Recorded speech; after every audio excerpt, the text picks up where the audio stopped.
Today I'm going to go over with you the 5 types of tabs and creating tabs in Word. To begin, we're going to do Word tabs using a ruler. So we're going to click on the View ribbon and then click on the Ruler section here to open up our ruler. And the first way to select a tab is right here on the little tab button. And you're going to see the L-shaped. That's going to be a left tab. And so I'm going to come over here to the 1 inch and click on that. And you're going to see the L appear. And so now when I press tab, it's going to give me a left margin tab. And so when I type, it is setting that at the left margin.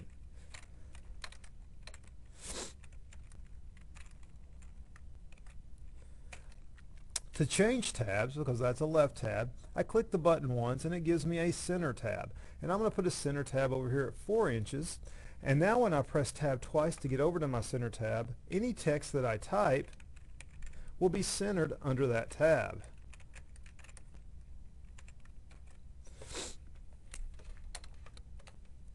The last tab I'm going to show you how to do here is a right tab, and that's clicking the button the 3rd time. And you're going to see kind of the backwards L shape in here, and I'm going to put a right tab at 5 inches. So I'm going to come click on the 5, and there's my symbol. So I'll press tab 3 times to get over to my right tab, and you're going to see that the typing goes the opposite way because we're creating a right margin with our tab.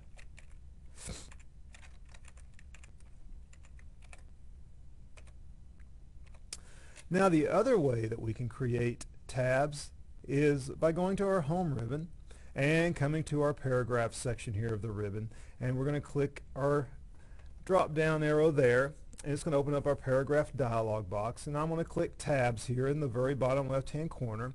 And since we've created tabs, those have shown up here, and those are the ones we have, and I'm going to clear those out so that we can create some new tabs.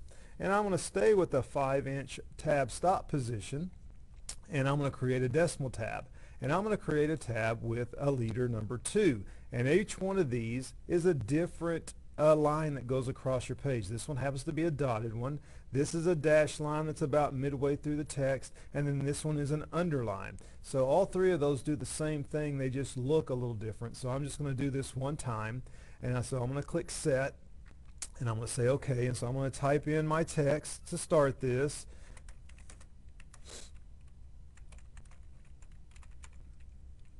And then I'm going to press my tab key, and you're going to notice that those dotted lines appear as they cross the page. And now, since we've done a decimal tab, you're going to see that as we type things over on the right hand side in decimal form, the decimals are going to line up.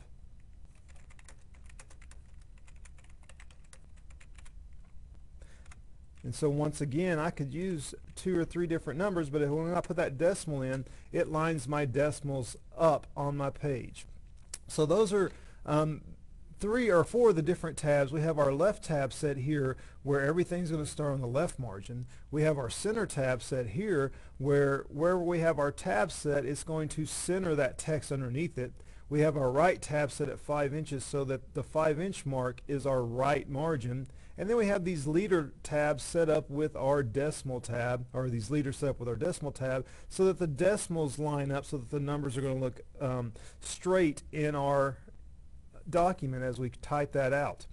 The only other tab we have left, which we don't use a whole lot of, is the bar tab. And so I'm going to come back and clear out the 5-inch tab and set one at 3. And I'm just going to click bar tab and then press set and click OK again. And now as I type, I can type on this side and you can see the line up here at 3 inches. I press tab to get to the other side, and I can type over there, and as I continue to press enter and type, you're going to see that that line where the bar tab is set goes down my page.